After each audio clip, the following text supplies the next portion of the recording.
Welcome to Mobility Matters, the official Cartus podcast where we promise you insightful, expert, and above all, honest conversation about global mobility and talent management. So join us for another episode as we delve deep into mobility's hottest topics and trends. Let's get started. Hello and welcome to Mobility Matters. I'm NYSE and I will be your host for today. I'm from Cartus Global Learning and Development Team. Today is a follow-up episode on Singapore's spotlight as an assignee destination. And in today's episode, we will take a deep dive into Singapore immigration and schooling challenges with our subject matter experts. First to join us would be Pierce Matthews, Directors of Admissions and Marketing in Dulwich College. Hi, Pierce. Hi, Ison. Thanks for having me. Pierce Matthews is the Director of Admissions and Marketing at Dulwich College in Singapore. He has 12 years of experience in the international education sector, and he was founding Director of Admissions and Marketing at Wellington College in Hangzhou, China, prior joining the Dulwich College International family in 2020. Welcome to Mobility Matters, Pierce. Yeah, it's my pleasure. Thanks so much for having me. What an honor it is to join the podcast today. Thank you.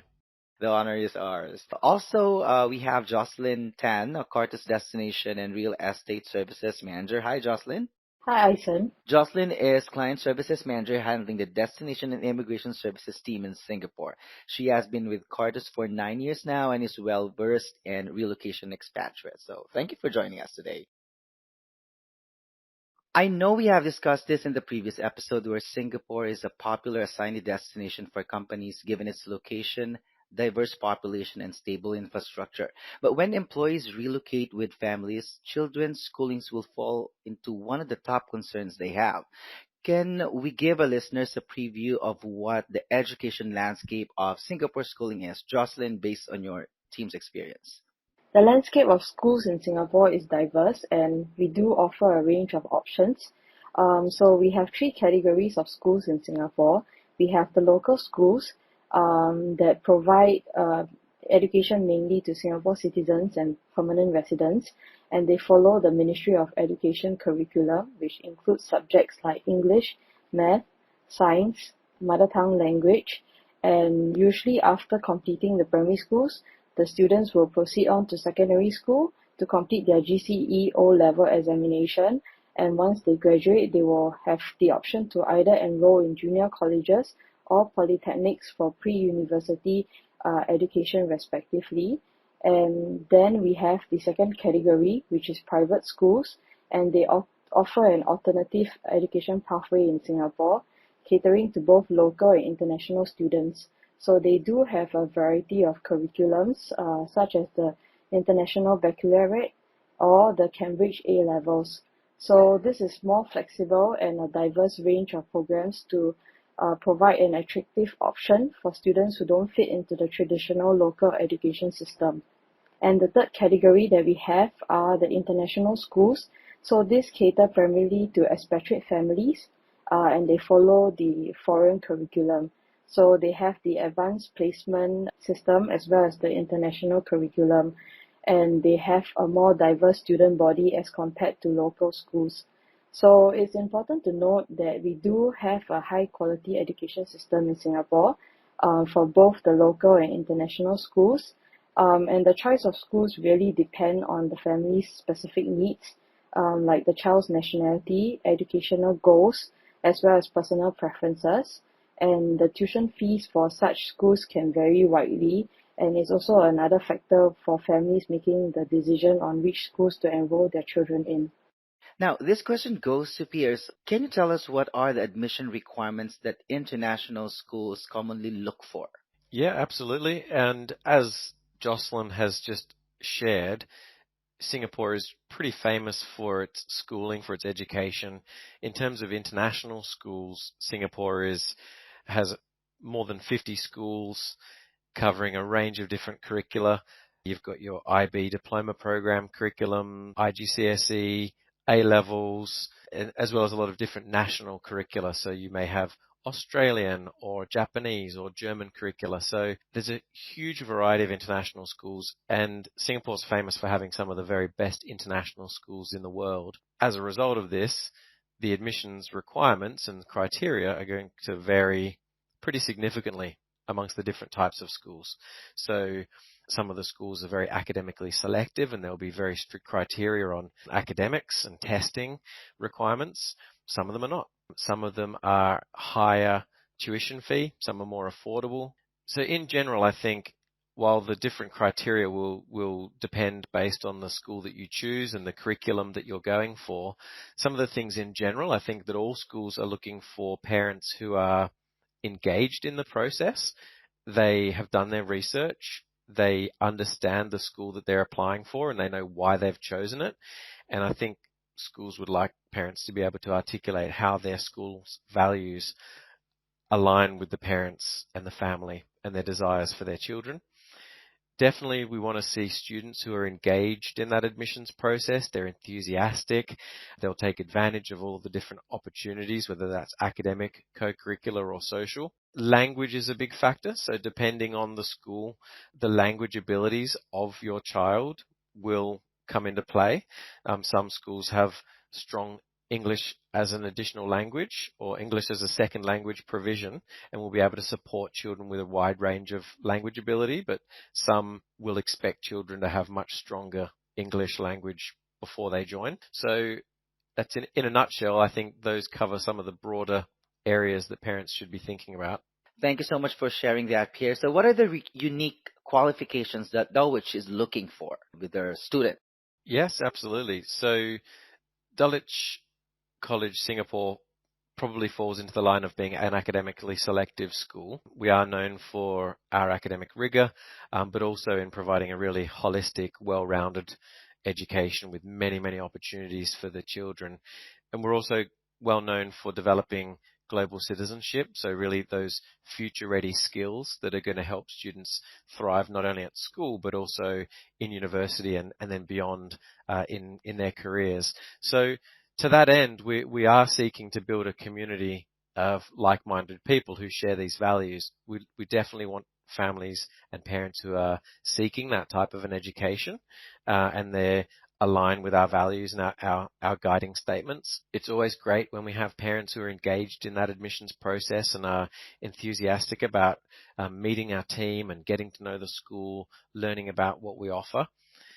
It is important to us that at least one parent is relatively fluent in English, because English is the language of our community, and it's really important that parents can communicate with our teachers, with our with our support staff and the admissions process.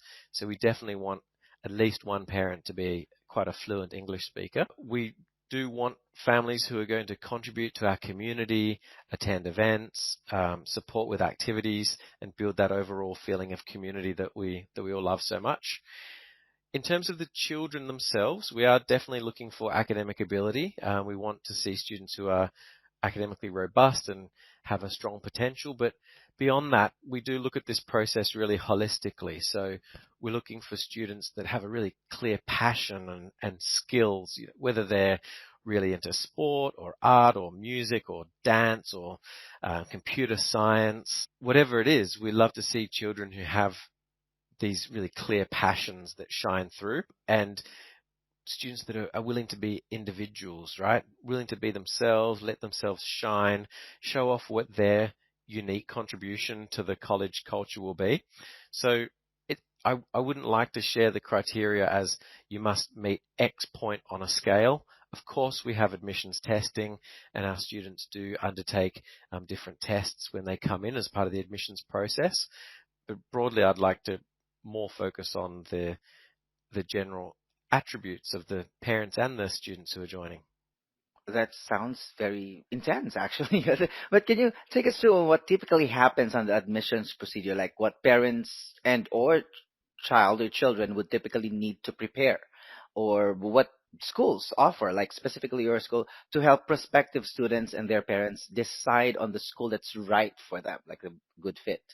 Yeah, absolutely. I don't want people to think that the process is intense. That might have sounded like a lot, but rest assured that the admissions teams in all of the schools, the admissions team are there to support you, and hundreds, thousands of people have been through that process. So definitely when you jump on a school's website and you open up their admissions page and it's going to have this long checklist of things you need to prepare. And as a new family coming in, that can be really intense and overwhelming. I wouldn't worry about that just yet. The admissions team is there to support parents through that, where they're collecting documents, submitting report cards, doing the entrance exams, and that comes later. First of all, I think the most important thing is that families have a chance to really make sure that the school that they're applying for is the school that fits them, right? That fits them and their child's needs. So definitely coming for a campus tour, having a conversation with the admissions team. Sometimes we host open houses every single week. So every Wednesday morning, our head of college is there to greet families and talk about what makes our school special. And I'm sure all schools offer some version of this. I just think that it's really important that the families take the time to walk around the school, get a feel for it, see students in the classroom learning, right? See their happy faces, meet teachers, meet the staff, and make sure that the schools that they're going for are the ones that match with their values and what they're looking for. So they'll be getting a lot of help from, from Cartus, from their relocation management companies, and from school as well, right? You said that you do like weekly school tours, consultations, and you talk to the parents or you walk them through the documents that they would need to pass, right?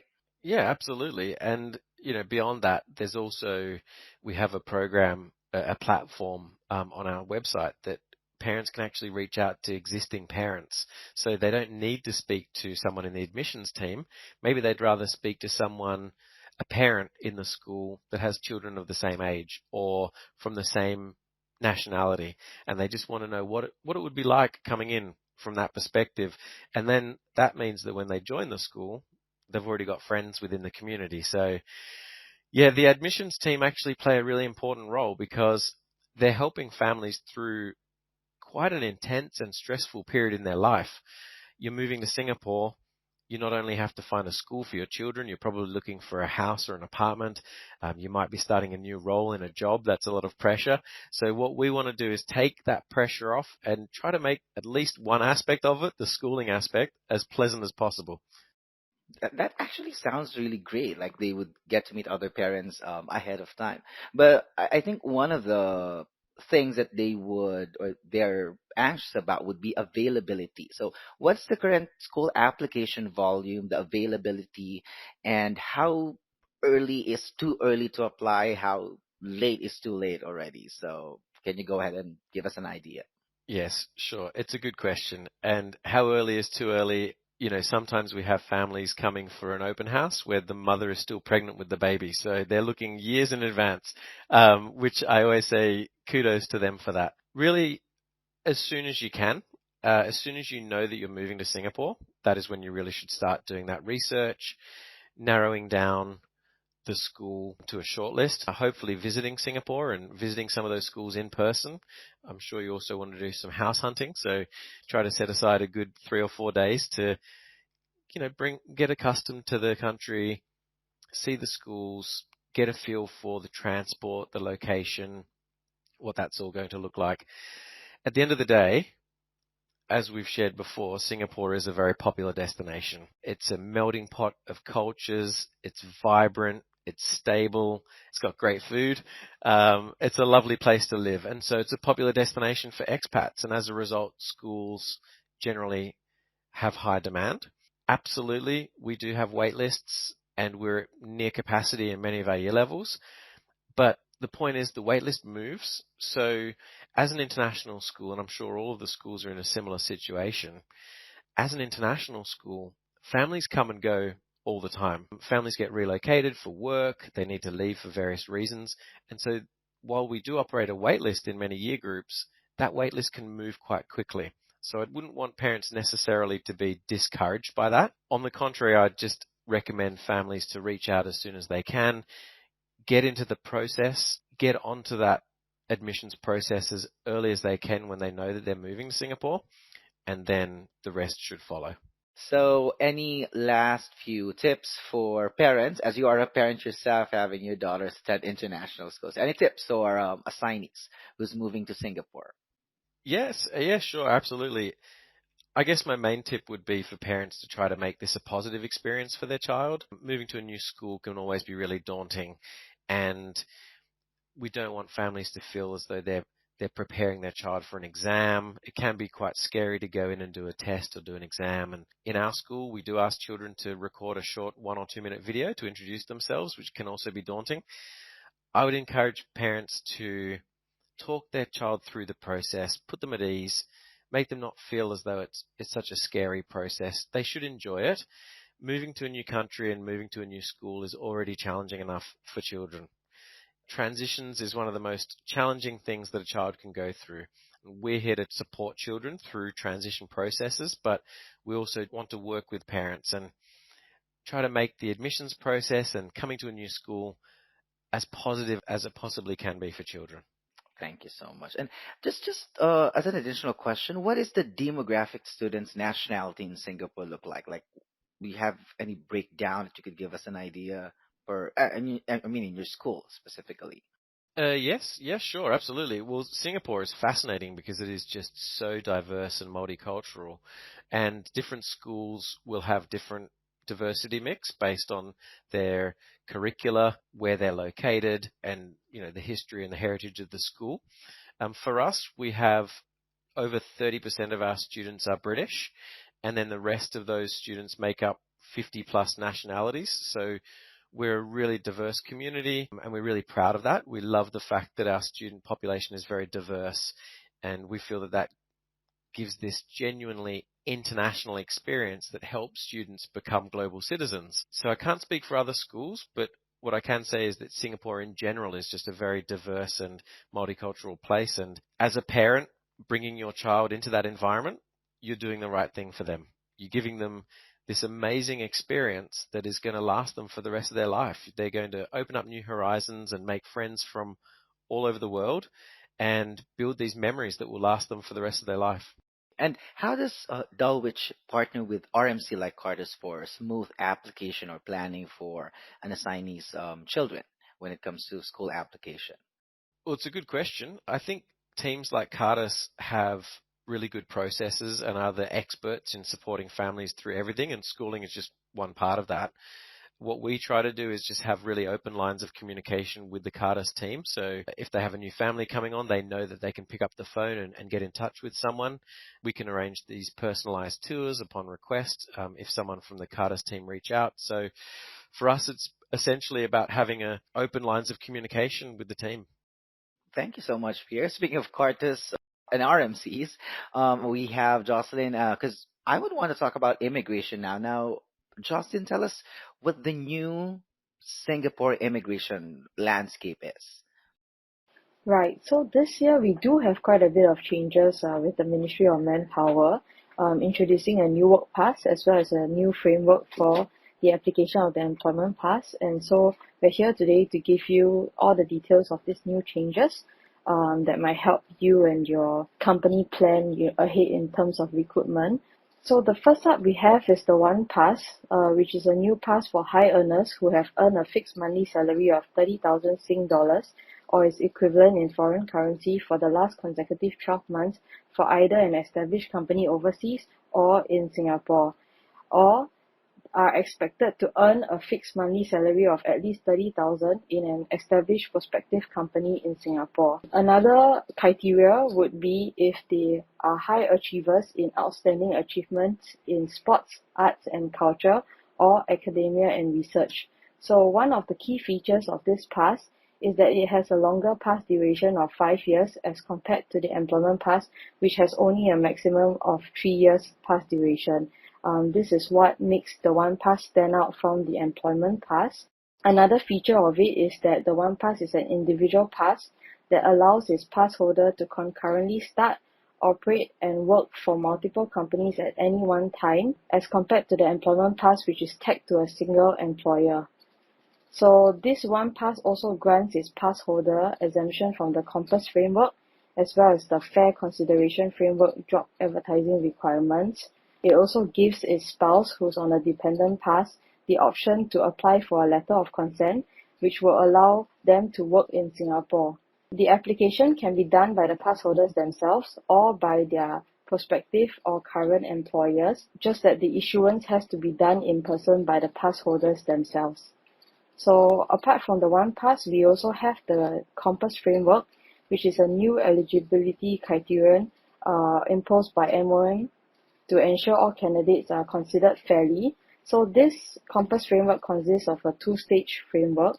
So we have stage 1, which is the qualifying salary, and stage 2 on the framework itself, which requires the companies and individuals to fulfill certain criteria such as education qualification, nationality, salary, and support for local employment.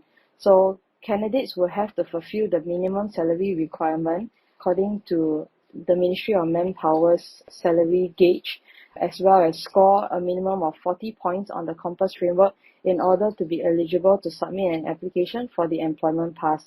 There is also a bonus criteria where the companies can use to achieve bonus points to aid the prospective candidates, and Cartus can assist, to advise the companies on what this bonus criteria is so that the companies can tap into these additional scores for their employees. Oh, I see. Thank you so much. So that's One Pass and Compass, right? With these new frameworks, can you share some of the challenges or the experience by the companies that you're working with or by your team directly? Sure. So for the Compass framework, it's largely dependent on the companies and the individual candidates' eligibility to get the required points. So one of the challenges is if the company does not have a good standing in terms of their local PMAT scores, that means their support for local employment. So if they don't have the good scores for this category of it, then they would have to hire a candidate with higher qualifications, as well as pay the benchmark salary in order to fulfill the 40 points requirement. So one of the other challenge would be that with the Compass framework, any education that is declared in the application has to be accompanied by an education verification document, and this process can take 4 to 6 weeks or sometimes longer if the candidate schools are unresponsive, and this can really set back the application date for the employment pass as well as the start date for the employee. And for companies who do not meet the point requirements, they might have to consider hiring the candidate under an S pass instead of an employment pass. And for such cases, one of the challenges the companies would face would be that they might not have the quota eligible to hire an S pass employee. Oh, I see. But so can you share some of the best practices for our listeners, clients, companies out there so that they could mitigate these challenges or potential challenges that you've mentioned? Right. So for Carters, usually we would advise the clients to plan ahead to initiate the pass application process as soon as they have tentative start date for the candidates, because right now with the Compass framework, there's a longer application time required for the employment pass application. And we will also need to do a self-assessment check on the candidate to ensure that they have the eligible points for Compass, and there is also additional time required to conduct the education verification checks as well. So all these contribute to the additional time required for the whole process. So we always ask the clients to start the application process earlier if possible. And at Carters, we do conduct immigration roadshows as well to brief our clients and the recruitment teams on the new process as well as requirements. So this helps the clients to understand the new changes and to plan ahead for their employees. We also provide weekly status updates on active applications and advice on the renewal process for our clients. Thank you so much, Jocelyn, for that. But that is all the time that we have for now. So I would like to take this opportunity to thank Pierce for joining us today. Thank you so much, Pierce. Yeah, absolutely. My pleasure. Thanks so much, Ison. And good luck to everybody out there planning their move to Singapore. What an exciting time. Yes, and thank you so much, Jocelyn, as well, for that very insightful sharing on the new framework for immigration. Thank you, Ison. Thank you, Pierce. Yeah, so this wraps up part 2 of our Singapore Spotlight series. We hope you enjoyed our time today. If you missed the first episode on real estate and standard of living in Singapore, you may listen to it on Cartus.com. If you're interested in learning more about what we've discussed today, feel free to email us at cartussolutions@cartus.com or visit cartus.com for extensive resource library. Thank you. Thank you for joining us for another episode of Mobility Matters, the official Cartus podcast. Be sure to subscribe to Mobility Matters through your favorite podcast streaming platform. And as always, if you have a question we didn't cover or you'd like to request a topic for an upcoming episode, why not email us at cartussolutions@cartus.com. See you next time.